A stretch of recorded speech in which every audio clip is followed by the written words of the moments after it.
Hello, my name is Edward Gonzalez. I work with the Department of Human Services, specifically with the Housing Grant Program. Who here has already been to DHS or the Department of Human Services already? Okay, so a few of you do know what we do. So the Department of Human Services, we do work to advance economic security, safety, and general well-being for all Arlington residents. So if you ever find yourself in a situation where you might need food assistance, for example, we have programs like SNAP, WIC, and AFAC, which is the food bank. If you are looking or in search of employment, we have the Employment Center, which provides English classes, job databases, and we also have continuing education programs through the Employment Center. We also have shelter placement and eviction prevention programs, as well as clinics where you can go for immunization. And for these programs, there is a one-stop number you can dial in order to inquire about them, and that would just be 703-228-1300. Of course, all these programs also have their individual policies and standards. So what might qualify you for one program may not qualify you for another program. Always ask what the standards and policies are. So I'm here to talk about some of the housing assistance programs that we provide. One of the main ones that we have here is the Housing Grant Program. The Housing Grant Program is a county-funded program that assists with covering a portion of monthly rent for low-income households. This depends on household income, household size, and the rent amount. That is what determines what you will be receiving through the grant if you do qualify. We have 3 different categories for the Housing Grant Program. We have the elderly category, which means that you have to be at least 65 or older. We have the disabled category, which means you are totally or permanently disabled, or you're active in behavioral health services through the county.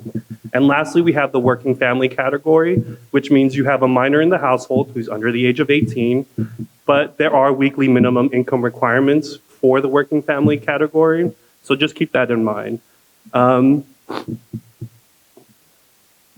So as long as someone in the household has legal presence in the household, the house can qualify.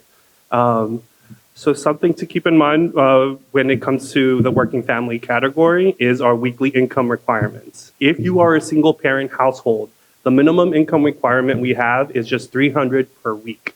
If you are a 2-parent household, the minimum income requirement is $600 per week.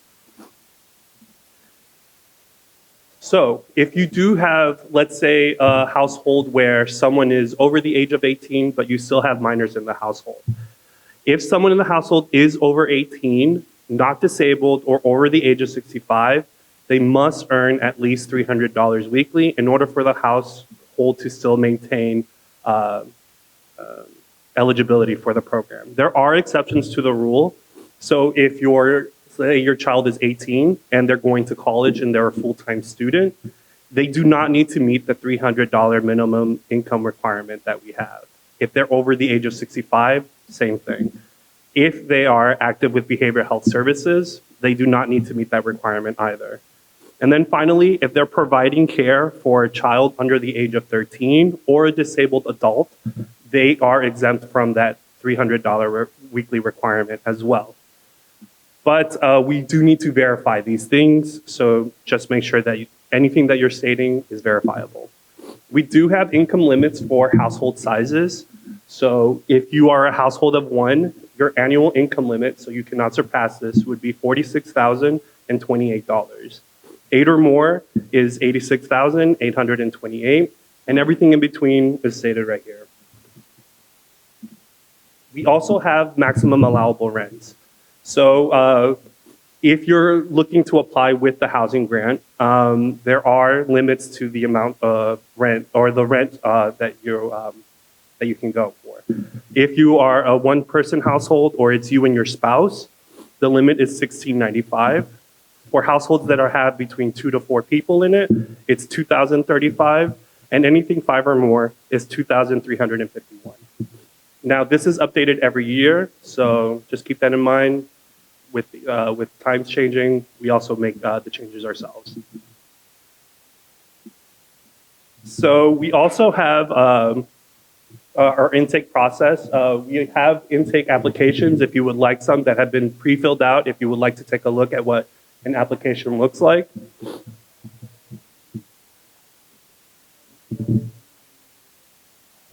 So we can also provide those to you guys outside as well. The application process itself takes about 60 to 90 days to process.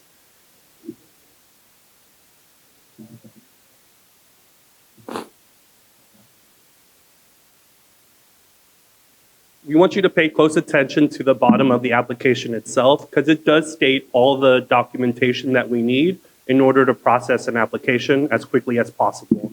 The more information you turn in, the faster we can process these applications. So next I wanted to talk to you about some of the other programs that we have. We have energy assistance through DHS as well. The first is fuel assistance, which assists with heating and utility costs, with any late fees, and with any installation charges. We also have crisis assistance, so that's emergency heating assistance, and cooling assistance, which is repairs for cooling equipment or the utility bill for electricity. Each of these programs has their own unique sign-up dates. So, for example, for heating, you have to apply between the second Tuesday in October and the second Friday in November. For crisis assistance, you have to apply between the dates of November 1st to March 15th. And for cooling assistance, which is about to happen, you have to apply between June 15th to August 15th. The applications can all be picked up at DHS themselves. You can also contact the number 703-228-1350 and ask about utility assistance. You can also apply online through commonhelp.virginia.gov, or you can also call 1-855-635-4370. There is a PIP program as well, but that is for people who have Dominion Energy. So if you do have Dominion Energy and you're curious about the PIP program, we also have brochures for you outside regarding the PIP program. So there is eligibility requirements for energy assistance as well. You have to be an Arlington resident. There must be someone in the house who is an eligible immigrant or U.S. citizen. For fuel assistance, there must be, the person applying must be the one responsible for the heating bill. For crisis assistance, you must have a heating emergency. So your heating must be turned off or you're really late on your payment. And for cooling assistance, you must have an elderly person over the age of 65, a disabled person, or a child under the age of 6 living in the household with you. We have the Housing Choice Voucher Program, which is also known as Section 8, which is a 100% federally funded rental assistance program. The HCV program is a federally funded program that helps low-income families, the elderly, the disabled, in order to help afford rent. Currently, the HCV program is closed for Arlington County. The waiting list is closed.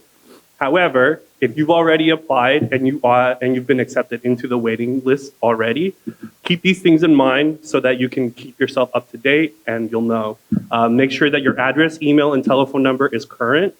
Make sure that any preference that you claim is verifiable, and make sure that you keep your preliminary application, which was updated through the Rent Cafe portal. As I stated, the waiting list is currently closed, but when it does open, we do make public announcements and we do let the public know. We give them ample time to apply. We let them know what you need in order to apply. And if you have any questions regarding your waiting list status, there's a email address, hcvwaitlist@arlingtonva.us, which you can send your questions to. Our next program that we have is the Permanent Supportive Housing Program, which is Arlington's which is a program for residents with a critical housing need who have a disability and require services to obtain and maintain housing. Permanent supportive housing is a referral-only program. So if you have an open case with a case manager in aging and disability, behavioral health care, substance abuse programs, or intellectual disability services, you can ask your case manager to see if you qualify for that, if you qualify for permanent supportive housing, and to see what the referral prerequisites are. So we also have, if you ever find yourself in a situation, let's say you're late on your rent, you might be in danger of being evicted, we do have emergency housing assistance, and that's through the Community Assistance Bureau. For the Community Assistance Bureau, you would want to contact 703-228-1300. They assist with any late rent, utilities, medical expenses. If you find yourself displaced or unhoused, you can. They assist with shelter placement, and they also assist with moving expenses like security deposits, application fees, anything like that. But you have to call ahead of time, and you have to set up an appointment with the case manager to see if you qualify for those specific services. When you do apply for these, make sure that you bring your ID, the application itself, the lease. They want to verify that you're an Arlington resident, your bank statements, your proof of income, and if you have a late notice or a court document, a summons, anything like that, make sure you bring those in as well. There are outreach centers for CAB services or emergency services, and they're located at Arlington Mill Community Center. They're at the Gunston Community Center, Lubber Run here, or Woodbury Park. With those, you just have to call ahead of time, set up an appointment, and they can see you. They can also assist with anything like application assistance or any other services that you think you might need extra assistance with. So Kiana will be talking a little bit about some of the other services that we provide. So. Basically, I'm going to keep this very short. My name is Kiana Gidrine, or Miss Kiki, whichever is easy. Coming to you to give you a little bit of information about the DHS Homeless Services. That is part of the Community Assistance Bureau as well. Basically, we don't want to have our people on the streets. So we try to partner up with 4 nonprofit areas, well, 4 nonprofits in 4 different areas of the county. And they are the Bridges to Independence, Doorways, New Hope Housing, and Path Forward. Bridges to Independence, I do believe, deal with all different individuals, but for anyone that you know of that is going through any partner violence, domestic violence, sexual assault with the parent or children. Doorways is definitely a safer place for them to go. And we also partner with Doorways, well, all of them actually, the Housing Grant Department, we partner with them to actually get them into their own space so that they're safe and sound. We do have some literature or material, should I say, when you walk out on your left-hand side on the table, it's going to be on your left-hand side on the corner. So you can get that information. It has the phone number, addresses, any other questions, because it may be personal that you may want to ask them. You feel free to ask them. And Doorways is actually 24/7, just in case anybody is going through something, and it could be in the middle of the night. And that number for Doorways is 703-237-0881, just in case. Oh, and for Bridges of Independence, that would be 703-228-1010. I'm sorry. Thank you. Okay, and lastly, I just wanted to touch on just a program that the Behavioral Health Services is currently working with, and that's the Mobile Outreach Support Team, or MOST. So MOST are licensed behavioral health clinicians who go out to the scene, and they try to decrease the role of non-clinical first responders in addressing mental health issues. They provide de-escalation, peer empowerment, crisis planning, and also provide homeless outreach. And if you have any questions for us or anything else, our website or our email is dhs@arlingtonva.us. Our telephone number is 703-228-1350. And we'll be outside if you have any specific questions. If you have an open case or anything like that and you'd like to discuss that, we have people outside to discuss that with you. Thank you. Thank you, Edward. Do we have questions for Edward?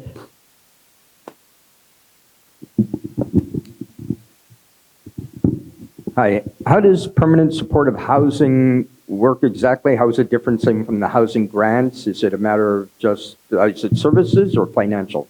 So it's both financial and services. Permanent supportive housing provides a more in-depth type of housing assistance. So those are case managers who come out to the individual just because the need is a little bit more for some of our clients through PSH. That's why it's a referral program. So that's right. Yes, it does help with rent as well. Mhm.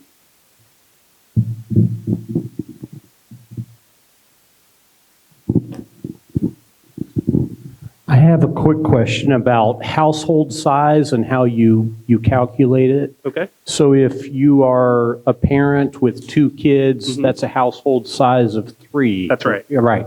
So if you only have partial custody of those kids, does that impact the calculation on household size? It does, yes. So let's say you are a parent who only has a child during the weekends and you're claiming them as part of your household. I don't think we would put them as part of your household because let's say on the school form it has the other parent's house listed as their permanent address. That's usually what we go with. So if the school has your address as its permanent address, usually that's the main house that we're going to, and we'll count that household with that. Thank you. Other questions? No, we're good. And again, if you have specific questions, the folks will be outside, so feel free to go talk to them about any specific circumstances.